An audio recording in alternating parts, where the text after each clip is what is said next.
I have spent 30 years of my life on the water, and in all that time, I had never received an order like the one that came for me that morning. It arrived not through the usual channels, not through the harbor master or the shipping company I had worked for since I was 26 years old. It came through a sealed envelope, hand-delivered by a man in a gray suit who never told me his name. I remember the weight of that envelope in my hands, heavier than paper should ever feel, as if it already carried the burden of everything that was about to happen to me. I sat alone in my small office near the docks, the smell of salt and diesel fuel drifting through the cracked window, and I broke the seal with hands that were not as steady as I would have liked. Inside was a single page, no letterhead, no signature, just coordinates, a date, and 6 words that would change the rest of my life. Report to Norfolk. Do not discuss this. I want you to understand something about me before I go any further into this story. I am not a man who scares easily. I have weathered hurricanes in the Gulf that tore the radar right off the mast. I have pulled men from burning oil rigs, their skin blistered, their eyes wide with a kind of terror that never fully leaves a person. I have stood on a bridge in the middle of the night with the entire ship silent around me, watching a wall of water rise higher than any building I had ever seen, and I did not scare. But that envelope scared me because I did not understand it, and in my experience, the things I do not understand are always the things that hurt the worst.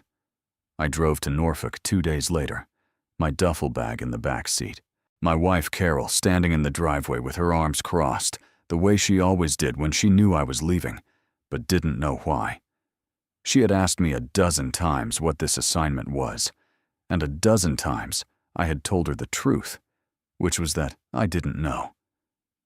She didn't believe me at first. After 31 years of marriage, she could read my face like a nautical chart, every line and contour telling her something I was trying not to say. But this time, for the first time in a long while, I truly had nothing to hide, because I had nothing to tell. The base was not what I expected. I had been to naval facilities before, plenty of them, but this one felt different the moment I passed through the outer checkpoint. The guards did not make small talk.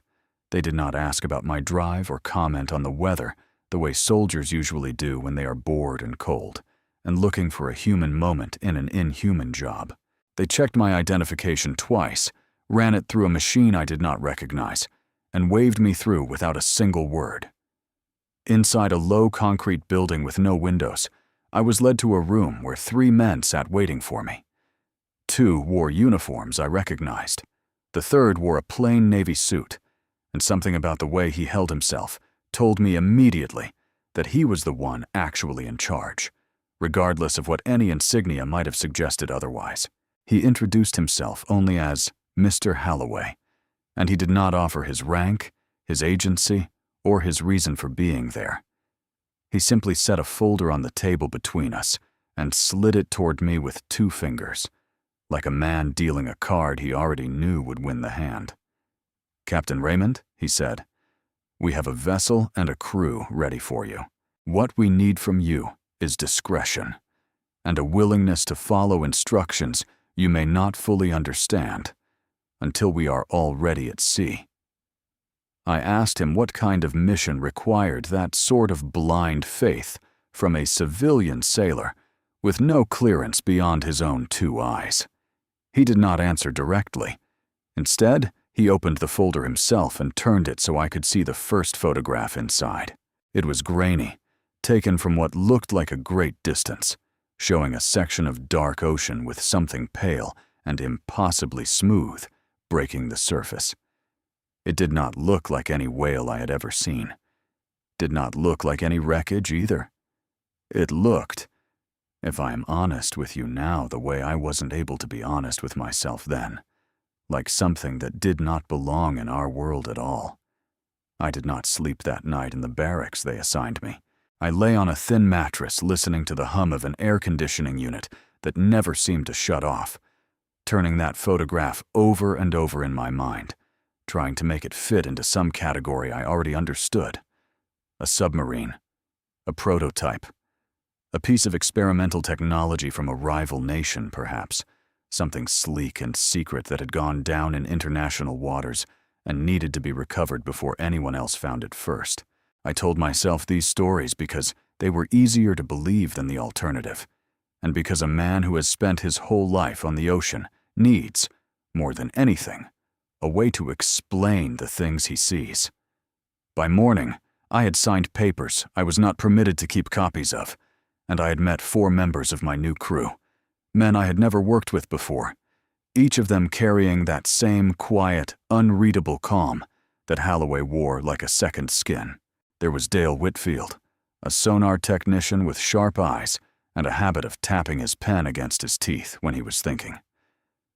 There was Marcus Boone, our engineer, a broad-shouldered man who barely spoke, but who I would come to trust with my life more than almost anyone I had ever sailed with. And there was a young woman named Ensign Teresa Alvarez, sharp as a blade, who looked at that grainy photograph longer than any of us and said only, "That's not a submarine, Captain. Submarines don't glow." We left Norfolk 2 days later on a modified research vessel called the Meridian Grace, and as the coastline slipped away behind us into a gray and indifferent horizon, I remember standing at the stern and feeling, for the first time in my long career at sea, an emotion I had no name for. It was not quite fear. It was not quite excitement.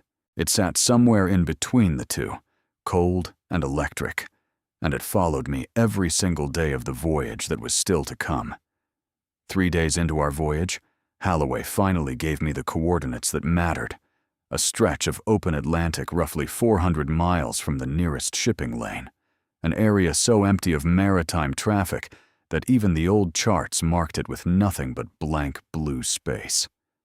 I had sailed through plenty of empty ocean in my time, and emptiness itself had never bothered me.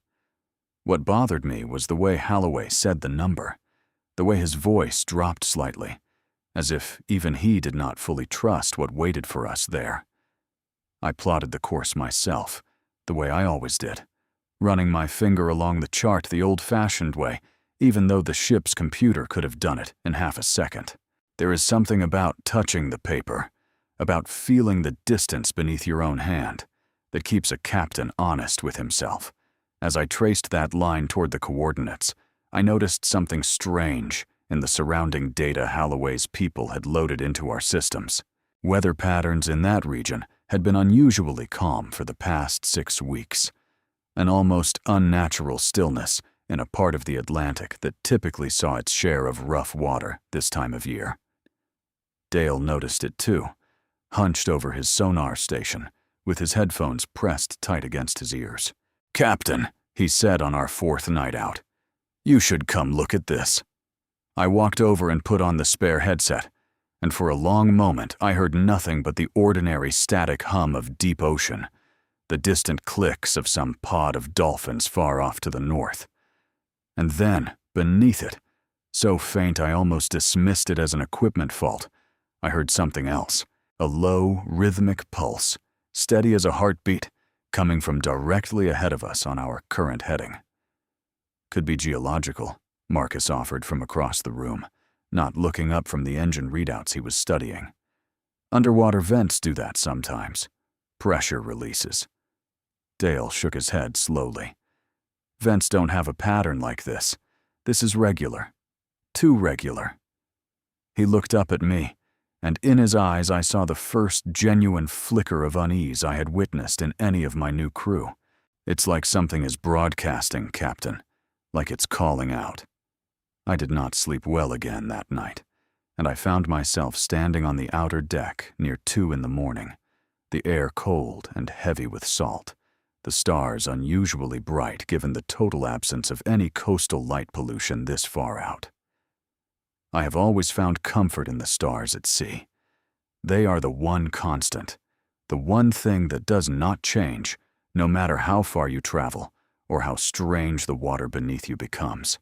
But that night, Staring up into that vast dark field of light, I found myself wondering, for the first time in my life, whether something up there might be looking back down at us with the same quiet curiosity I felt looking up. Teresa joined me on deck sometime around 3, unable to sleep herself. She did not say much at first, just stood beside me with her hands wrapped around a cup of coffee that had long since gone cold. Eventually she spoke, her voice low so it would not carry across the open water. "My grandfather used to tell me stories about the ocean," she said. "About things sailors used to see out here before anyone had sonar or satellites to explain them away. Lights under the water, ships that vanished without a trace. He always said the ocean was the last place on Earth that still kept its secrets." I told her I had heard stories like that too, growing up in a fishing town where every old sailor had a tale about something they could not explain. I had always assumed those stories were just the ocean playing tricks on tired minds, the kind of thing exhaustion and moonlight could conjure out of nothing. But standing there with that strange pulse still echoing faintly in my memory from the sonar room, I was no longer so certain those old sailors had been wrong. By the 5th day, we were close enough to our target coordinates that Holloway called the entire crew together for a formal briefing, the first true briefing of the voyage. He stood at the head of the mess hall table with a laptop open in front of him, and for the first time since I had met him, his composure seemed to waver, just slightly at the edges. He explained that 11 days earlier, a series of satellites operated by a joint agency had detected an object entering the Earth's atmosphere on a trajectory unlike any known debris, meteor, or aircraft. The object had not burned up. It had decelerated, which meteors do not do, and it had come down into the ocean at these very coordinates with almost no visible impact. "Our mission," Holloway said, his eyes moving slowly across each of our faces, "is to locate whatever came down, and if it is what we believe it to be, to recover it, or if necessary, to contain it. Alive." The word alive hung in that room longer than any word I had ever heard spoken aboard a ship. Marcus set down his fork. Dale's pen stopped tapping against his teeth. Teresa's eyes met mine across the table, and in them I saw the same question I was asking myself, a question none of us dared to speak aloud in that moment, though I know now every single one of us was thinking it. What in God's name have we agreed to go looking for out here? That night, the pulse on the sonar grew stronger, and for the first time, it changed rhythm, as though whatever was making that sound had somehow become aware that we were drawing near. There is a particular kind of silence that exists only at sea, a silence so complete that a man can hear his own blood moving through his ears if he stands still long enough. I had experienced that silence many times in my career, and I had always found it peaceful, even comforting, the way an empty church can feel peaceful to a man who does not otherwise believe in anything larger than himself. But on the 6th night of our voyage, that silence turned into something else entirely, something that made the hair rise on the back of my neck the way it had not done since I was a green deckhand caught in my first real Atlantic storm. It began with the fish. Dale noticed it first on his equipment, and then Marcus confirmed it independently on the ship's biological sensors that Holloway's team had installed before we ever left port. Sensors I had not even known existed until that moment. Every trace of marine life within a 15-mile radius of our position had simply vanished. No dolphins, no schools of tuna, not even the small, constant static hum of shrimp and krill that any experienced sonar operator learns to filter out as background noise. The ocean around us had gone completely, unnervingly still, as if every living creature beneath the surface had received some silent warning and fled in the opposite direction. I stood in the sonar room for nearly an hour that night, watching the empty screen, feeling a dread creep into my chest that I could not fully articulate even to myself. In my experience, When animals flee from a place all at once, it is because something is coming that they understand far better than we do. I thought of the stories fishermen tell about sharks disappearing before a hurricane, about birds going silent before an earthquake. Nature has an instinct for danger that modern instruments still struggle to replicate, and every one of those instincts that night was screaming at us to turn back. It was Marcus who saw the shadow. He had gone out on the lower deck near midnight to check one of the auxiliary systems, a routine task he had performed a dozen times already on this voyage without incident. He came back up ashen-faced, his hands trembling slightly as he gripped the railing of the stairwell. He told me he had seen something pass beneath the hull, something enormous, larger than any whale, its shape wrong in a way he could not quite put into words. He said it did not move like an animal swims. It moved, in his words, like it was deciding something. I did not sleep at all that night. Around 4 a.m, Holloway came to find me on the bridge, and for the first time since Norfolk, he told me something close to the truth. He explained that the object we were searching for was not, in his agency's assessment, simply debris or wreckage. Preliminary data suggested it was some form of vessel, and that vessel, based on the trajectory and deceleration patterns recorded by the satellites, appeared to have been piloted, or at the very least, guided by something with intention. "You're telling me we're not looking for a piece of metal," I said, my voice quieter than I intended. "You're telling me there's something alive down there." Holloway did not answer immediately. He looked out through the bridge window at the dark water ahead of us, and for a long moment, the only sound between us was the low mechanical hum of the ship's own engines. "We don't know what's alive and what isn't," he finally said. "That's part of why you're here, Captain, because whatever this is, our orders are to bring it back breathing." At dawn, communication with the mainland cut out entirely. Our radio operator, a soft-spoken man named Priya Kapoor, who had barely spoken 20 words since we left port, came to report it to me personally, her face pale in the gray morning light. She said it was not a technical malfunction, not static, not interference from weather. The signal simply stopped, as though someone, somewhere, had reached out and switched us off from the rest of the world entirely. I remember standing on the bridge that morning, looking out at an ocean that gave no outward sign of anything unusual at all. Calm water stretching in every direction beneath a sky the color of wet slate, and thinking that this was the loneliest I had ever felt in my entire life. Not loneliness in the sense of missing my wife or my home, though I missed both of those desperately in that moment. It was a deeper loneliness, the loneliness of a man who suddenly understands that no one on earth knows exactly where he is, or what he is truly looking for, or whether he will ever find his way back to explain it. Teresa found me there an hour later, staring out at that same still water. She did not say anything comforting, because there was nothing comforting left to say. She simply stood beside me, the way she had 2 nights before, and together we watched the horizon for any sign of what was waiting for us, though neither of us truly wanted to see it arrive. We found the first piece of it just after noon on the 7th day, floating on the surface of water so calm it looked almost like glass, as though the ocean itself had gone still in anticipation of what we were about to discover. It was Teresa who spotted it first through the binoculars, a pale, curved fragment no larger than a car door, bobbing gently on the swell, roughly 200 yards off our port side. From that distance, it looked almost unremarkable, the kind of debris you might mistake for a piece of a small boat or a broken buoy.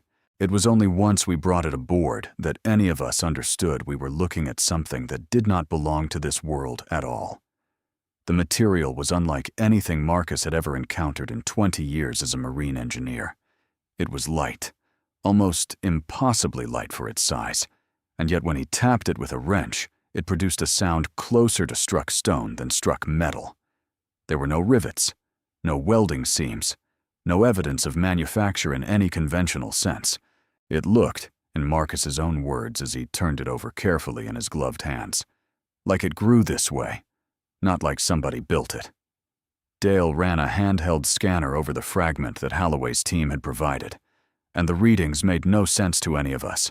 The material registered no measurable radioactivity, which was some relief, but it also registered an electromagnetic signature that pulsed faintly, rhythmically, almost exactly matching the pattern we had picked up on sonar 3 nights earlier. It was as though the wreckage itself was still trying to communicate with something, or someone, even in pieces, even broken and adrift on the open ocean. I remember the moment Priya touched the fragment with her bare hand, against Holloway's explicit instructions, simple human curiosity overriding caution the way it so often does.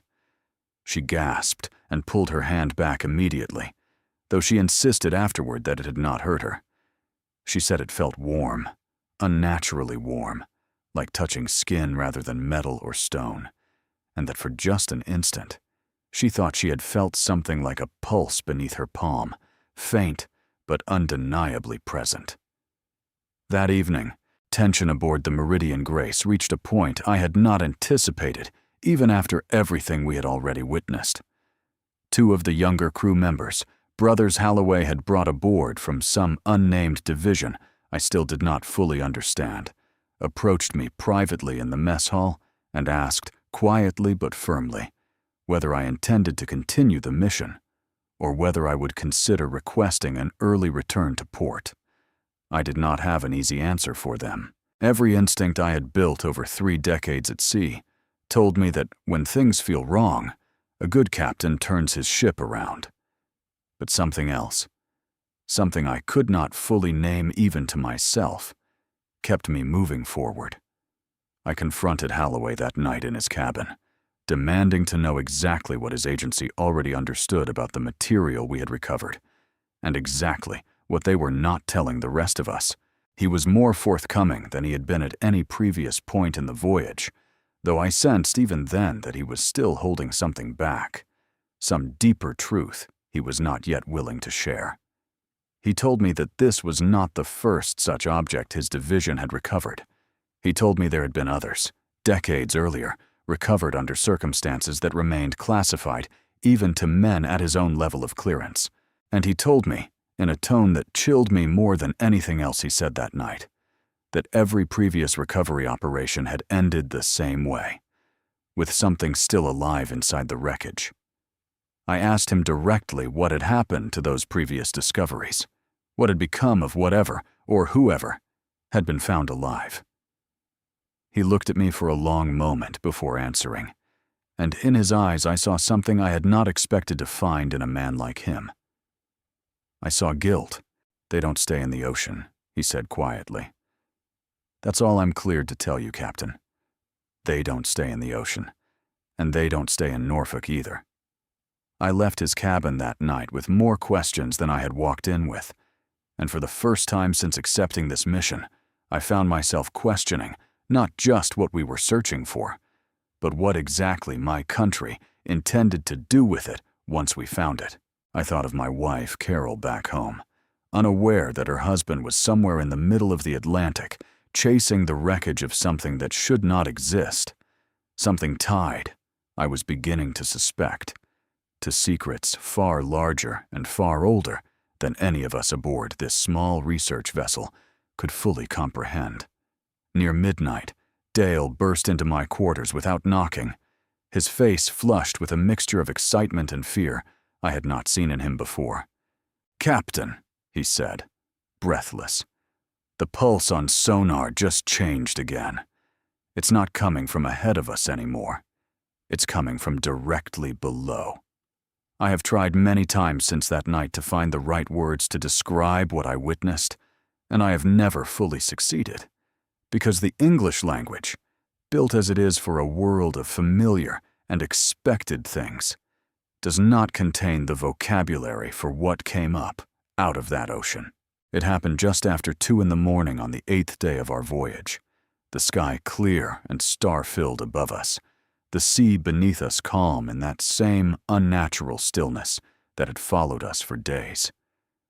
I was on the bridge when Dale's voice came through on the radio, tight with barely controlled panic, telling me to look toward the water off our starboard bow. At first, I saw only light, a soft green-blue glow rising up from beneath the surface, like a lantern being carried up through deep water toward the air.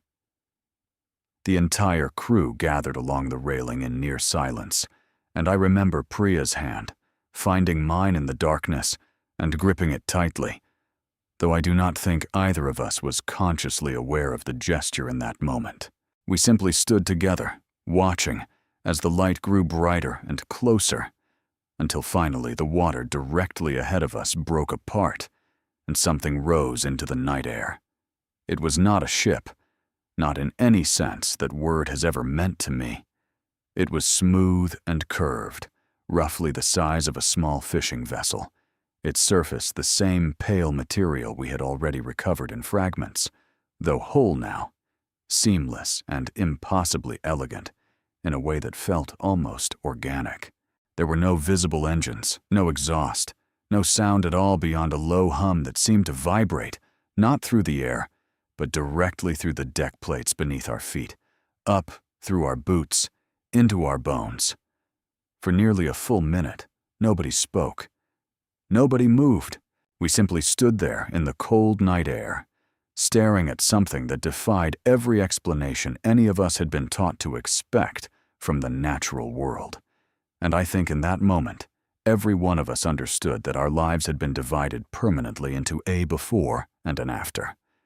Then the sound came, not from the vessel itself, but from somewhere within it, or beyond it, a high, clear tone that rose and fell in a pattern too deliberate to be random, too structured to be anything but a form of communication.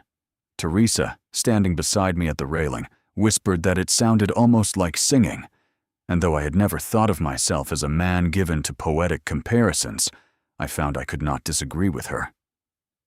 Holloway appeared on deck moments later, fully dressed despite the hour, as though he had been waiting for this moment his entire career. He gave orders quickly and calmly, directing two of his men toward the recovery equipment stored below deck, equipment I had not previously known the full purpose of, heavy netting, and a sealed containment pod built into the aft section of the Meridian Grace. I asked him, my voice sharper than I intended, whether he had known all along that this was what we would find. He did not answer me directly. He simply told me to trust the process and to keep my crew calm, and I remember thinking, even then, that trust was becoming a very expensive thing to ask of me. The vessel drifted closer to our hull on its own, as though guiding itself toward us rather than being approached, and I remember feeling a chill that had nothing to do with the temperature of the night air. It felt, impossibly, as though we were not the ones in control of what was about to happen. It felt as though we had been invited. Marcus was the one who noticed the opening first, a seam appearing along the vessel's smooth surface, without any visible mechanism causing it, folding outward silently like the petals of some strange metallic flower. Inside, in a soft light that seemed to come from the material itself rather than any external source, we saw movement. Something shifted within that opening, slow and deliberate, and every man and woman on that deck took an involuntary step backward, myself included, our training and our courage momentarily overwhelmed by something far older and more instinctive. The simple animal fear of the unknown finally revealing itself. Holloway's team moved forward with the netting, despite the fear gripping the rest of us, and what followed was chaos of a kind I had never experienced in 3 decades at sea. Shouted orders overlapping with that strange, rising tone, floodlights snapping on to illuminate a scene none of us were prepared to witness, and somewhere in the middle of it all, the first clear glimpse of something that was, unmistakably, alive. I will not pretend the operation that followed was orderly, because it was not. It was violence dressed up as procedure, desperate men following orders they barely understood, against something none of them had ever been trained to face. Holloway's team moved with a kind of practiced, efficiency, that told me, even in the chaos of the moment, that this was not entirely new to them, that somewhere in their training there had existed simulations, drills, preparations for exactly this scenario, even if none of them had truly believed they would ever need to use them. The netting deployed across the opening of the vessel, and the being within it, for I can call it nothing else now, resisted with a strength that seemed impossible given its slight and almost delicate frame. I caught only fragmented glimpses of it in the chaos of that night. Limbs too long and too fluid to be human.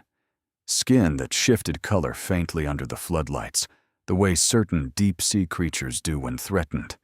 And eyes, dark and enormous, that found mine for just an instant across the deck, and held there with an intelligence that struck me more forcefully than anything else about its physical form. Boone was thrown backward against the railing during the struggle, and for a terrible moment I thought we had lost him overboard entirely, until Priya grabbed his jacket and hauled him back with a strength I would not have guessed she possessed.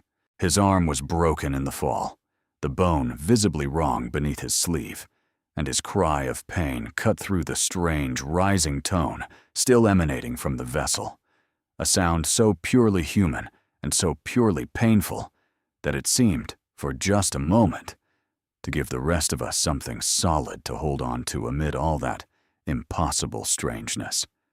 It took nearly 20 minutes, though it felt like hours, before the being was finally subdued and moved into the sealed containment pod Holloway's team had prepared.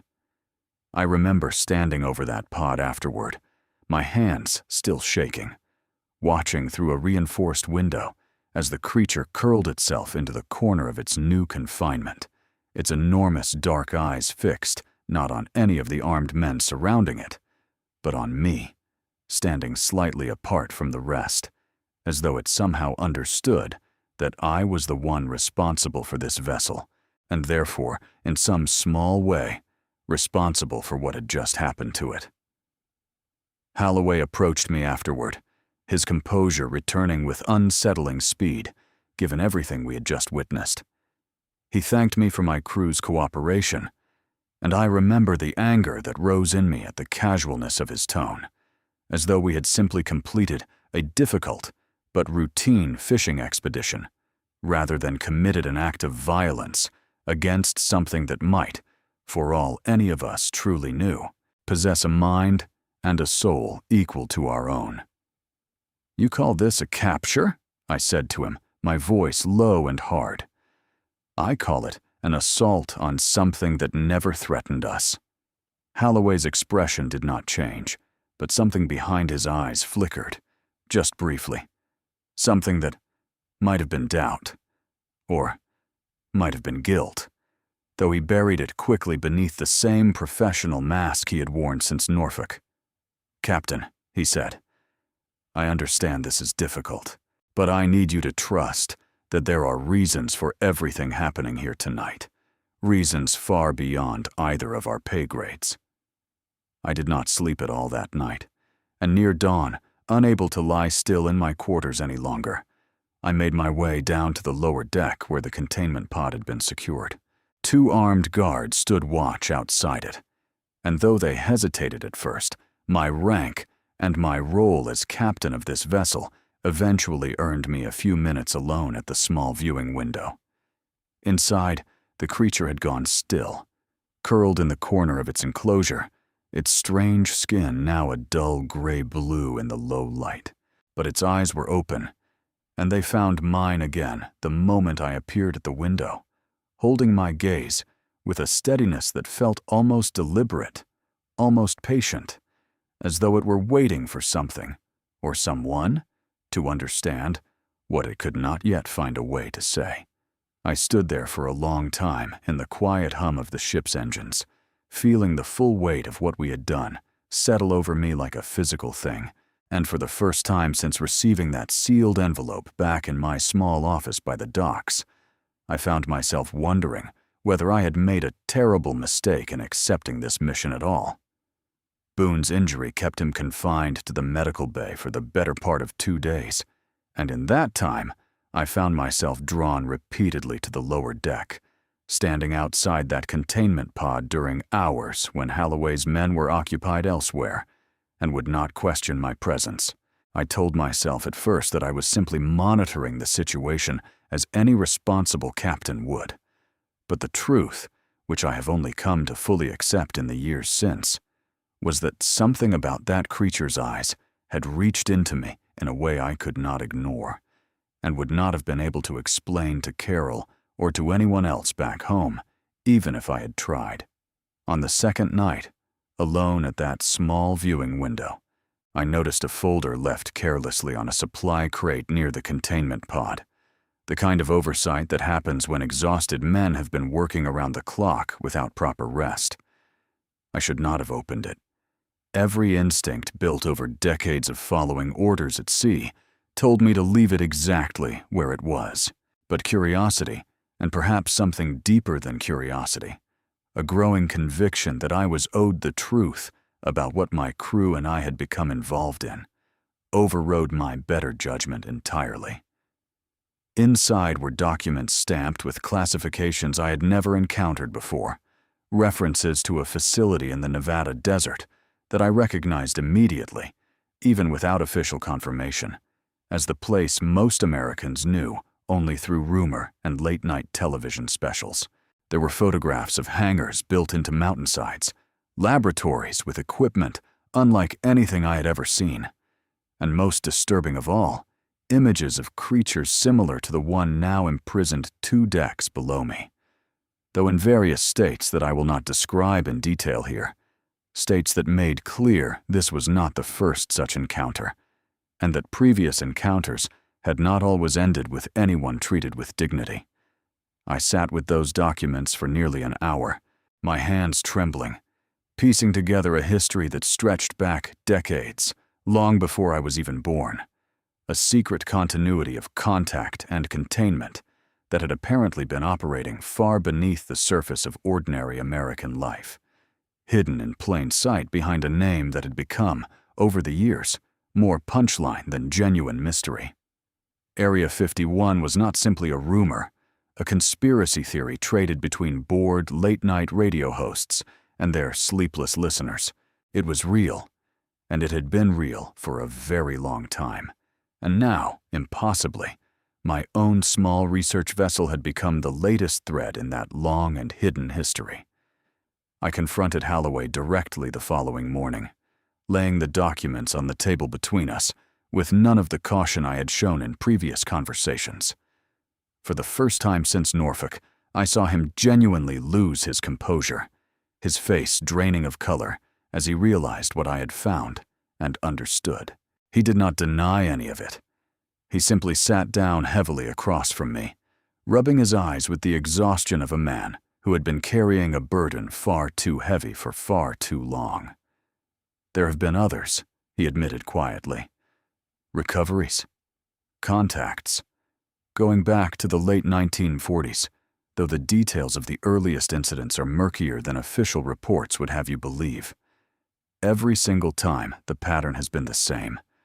We find something. We recover it. We take it somewhere far from public view, and we study it. And eventually, one way or another, the world forgets it ever happened. I asked him the question that had been building in me since I first opened that folder, the question I was almost afraid to hear answered honestly. I asked him what would happen to the creature currently held 2 decks below us once we returned to shore. Holloway was quiet for a long moment before answering, and when he finally spoke, his voice carried a weight and a sorrow I had not expected from a man I had, until that point, regarded as little more than a government functionary, carrying out orders without conscience. "I don't know," he said. "That's the truth, Captain. I've been part of this system a long time, and I still don't fully know what happens once they're taken inside those doors. I only know that very few of us are ever told, and none of us are ever quite the same afterward." That night, standing again at the containment pod's small window, I found myself speaking softly to the creature inside, not expecting any response, simply needing to say something aloud into the quiet of that lower deck. I told it I was sorry, though I could not have said exactly what I was sorry for, whether for its capture or for whatever awaited it once we reached shore, or simply for being part of a species that seemed to meet every unfamiliar wonder with fear and confinement, rather than curiosity and respect. And for just a moment, so brief I have questioned my own memory of it many times since, I could have sworn the creature's enormous dark eyes softened, as though it had somehow understood every word. Word of what I had discovered in those documents spread through the crew faster than I would have believed possible aboard a vessel as small as the Meridian Grace. I do not know exactly how it happened, whether Priya overheard my confrontation with Holloway, or whether Dale noticed the change in my demeanor and pressed me for answers I was ultimately too exhausted to withhold. However it happened, by the 9th night of our voyage, I found myself standing in the mess hall facing nearly every member of my crew, all of them demanding answers I was only partially equipped to give. Teresa spoke first, her voice steady despite the obvious fear beneath it. She said she had signed on for a difficult mission, one she had understood might involve danger, might involve things she did not fully understand. But she had not signed on, she said, to be part of an operation that would ultimately deliver a living, thinking being into a system with a documented history of treating such beings without basic decency. Several of the others murmured their agreement, and I saw in their faces the same conflict I had been carrying myself for days, the tension between duty and conscience that no amount of naval training had ever fully prepared me to resolve. Holloway arrived partway through this confrontation, flanked by 2 of his own men, and for the first time since I had met him, I saw real anger cross his features. Anger directed not at the crew, I think, but at the situation itself, at the impossible position his own orders had placed him in. He attempted to assert control, reminding everyone present of the classified nature of our mission and the legal consequences of any interference with a federal recovery operation.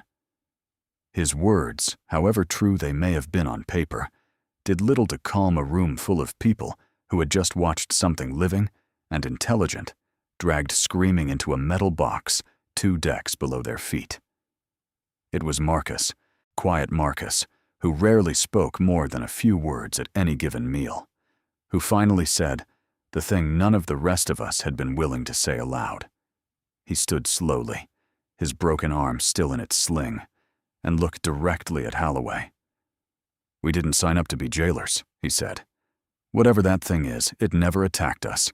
It never threatened this ship. We came looking for it, and we took it. And now you're asking us to just hand it over to whatever waits for it on land, no questions asked. I won't do that. Not without knowing what happens next." The tension in that room grew thick enough that I genuinely feared, for a brief and terrible moment, that violence might break out among my own crew. Good people pushed past the limits of what conscience could bear by circumstances none of us had ever anticipated when we accepted this assignment. I stepped forward then, placing myself physically between Holloway's men and my own crew, and I made a decision in that instant that I knew might end my career, might even end far worse than my career, but that I could not in good conscience avoid making any longer.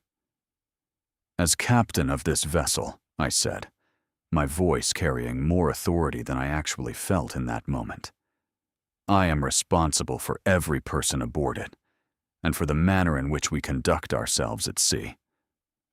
Mr. Holloway, I want full disclosure of what awaits that creature once we make port, and I want it now, in front of this entire crew, or I will personally see to it that this ship changes course and returns to international waters where your authority no longer applies." Holloway stared at me for a long moment, clearly weighing options I could only guess at, before something in his posture finally softened, some final wall of professional distance crumbling under the weight of everything that had happened over the past 9 days. He admitted, in front of the entire assembled crew, that the facility awaiting the creature's arrival had, in decades past, conducted research that he personally considered unethical. Research that had, in at least 3 documented cases he was aware of, resulted in the death of the beings brought in for study. The room went entirely silent at this admission, and I remember looking around at the faces of my crew, seeing in each of them the same terrible clarity settling into place, the understanding that we had participated, however unwillingly, in setting a chain of events into motion that we could not simply undo with good intentions alone. Outside, unnoticed by any of us in that moment of confrontation, the sky had begun to darken with a speed that seemed almost too rapid to be natural. Storm clouds building on the horizon in a pattern our weather instruments had given us no warning of whatsoever, as though the ocean itself, or something within it, had finally decided to respond to what we had done. The storm hit us just after midnight, and I have weathered many storms in my career, but none quite like this one.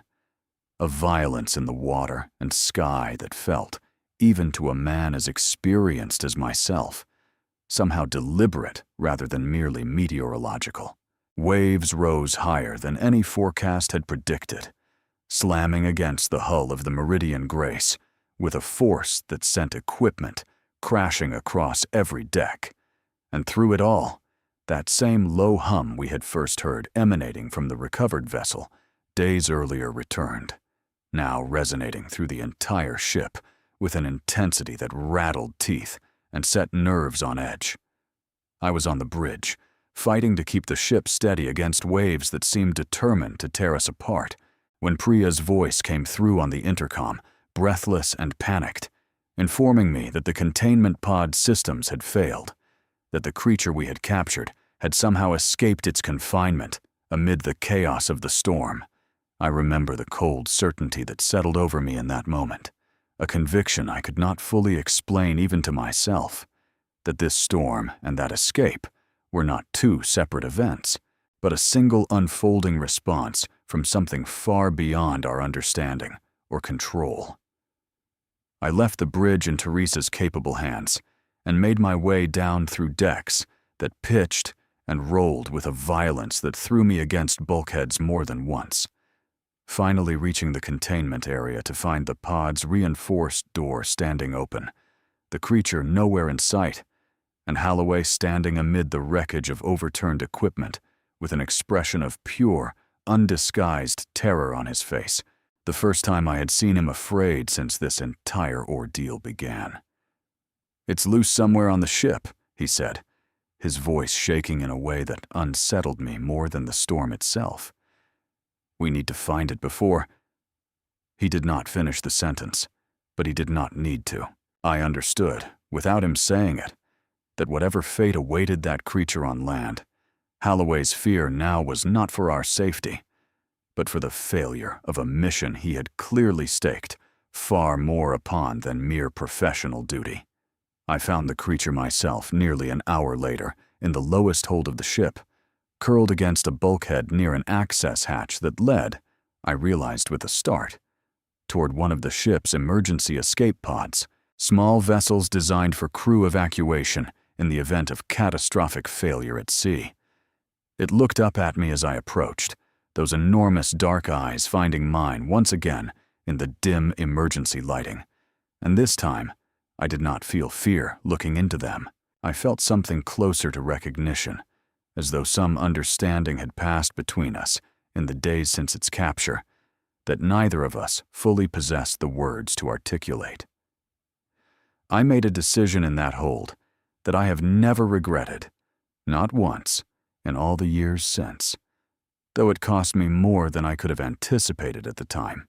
I helped it reach that escape pod, guiding it gently through the narrow corridor, shielding it as best I could from the worst of the ship's violent movement in the storm, and I released the pod into the raging ocean myself, watching it disappear beneath the churning black waves within seconds, swallowed entirely by a sea that seemed, in that instant, to calm itself almost immediately in response.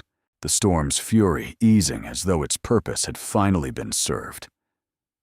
Holloway found me standing at that same hatch minutes later, and I fully expected fury, expected accusations of treason or worse. Instead, I found him simply staring out at the calming water with an expression of profound and complicated relief. And after a long silence, he told me quietly that he was glad, in the end, that I had done what I did, that some part of him had been hoping, throughout this entire mission, that someone aboard this ship would have the courage to do exactly what I had just done. "They'll ask questions," he said. "There will be consequences, Captain, for both of us. But I find, standing here now, that I don't much care anymore what those consequences might be." The storm broke entirely within the hour, the sky clearing to reveal a field of stars more brilliant than any I had witnessed in my entire career at sea. And standing on that deck, with my exhausted, shaken crew gathered around me, I felt, for the first time since receiving that sealed envelope so many days ago, something approaching peace. We returned to Norfolk 4 days later, the Meridian Grace battered by the storm but intact, her crew forever changed by everything we had witnessed and everything we had ultimately chosen to do about it. Holloway's superiors were, as he had predicted, furious about the escape, and in the weeks that followed, I was questioned extensively by men in gray suits who reminded me a great deal of Holloway himself on that first day in Norfolk, though none of them ever quite managed to prove that our reports of a containment failure during the storm were anything other than exactly that. I never faced formal charges, though my career with any future classified operations effectively ended that day, a consequence I have never once regretted, despite the quiet, comfortable retirement it eventually pushed me toward. Sooner than I had originally planned. Marcus's arm healed within a few months, though he told me years later that he still felt a strange ache in it whenever storms rolled in off the Atlantic, as though his body had retained some memory of that night that his mind had otherwise let go. Teresa left the service entirely within the year and became, of all things, a marine biologist, dedicating her career to the study of ocean life, with an intensity I suspect was born directly from everything we witnessed together aboard that ship.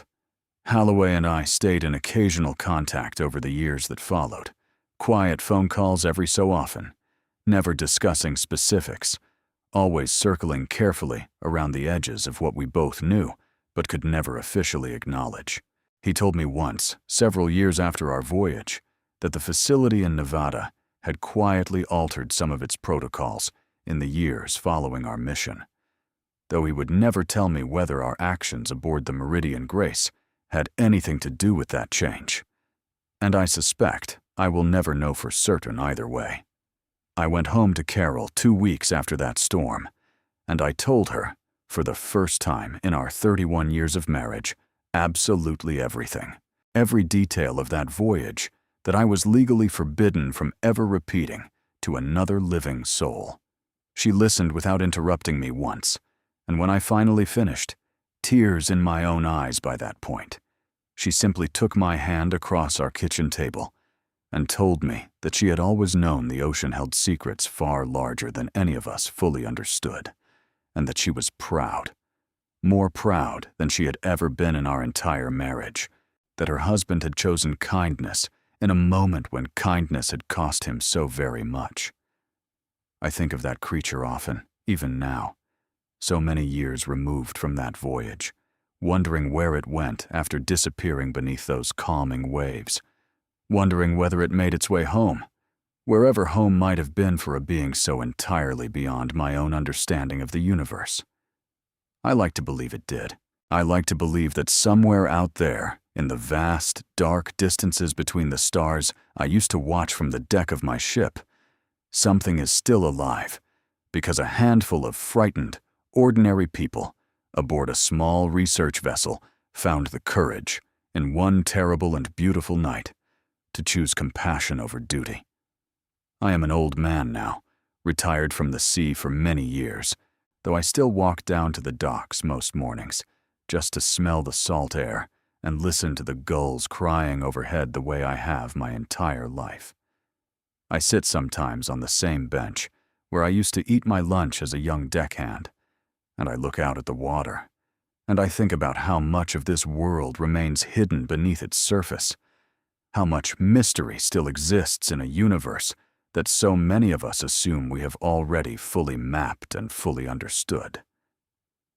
I have decided, finally, after all these years of silence, to tell this story, not because I no longer fear the consequences of doing so, but because I believe, more strongly now than I ever have, that the truth deserves to exist somewhere beyond the walls of classified facilities and sealed government files. Somewhere out there, something is alive that should never have been captured in the first place. And if telling this story helps even one person look up at the stars, or out at the ocean, with a little more wonder and a little less fear, then I will consider every risk I have taken in sharing it entirely worthwhile. The ocean has always kept its secrets better than any government ever could, and I have come, in my old age, to believe that some secrets were never truly meant to be kept by men at all. Some belong only to the deep water, and to the stars above it, and to whatever quiet understanding passed between a frightened old sea captain and a creature from somewhere far beyond our world, on one impossible night in the middle of the Atlantic Ocean, when the storm finally broke, and the sky, at last, grew calm and clear and full of light.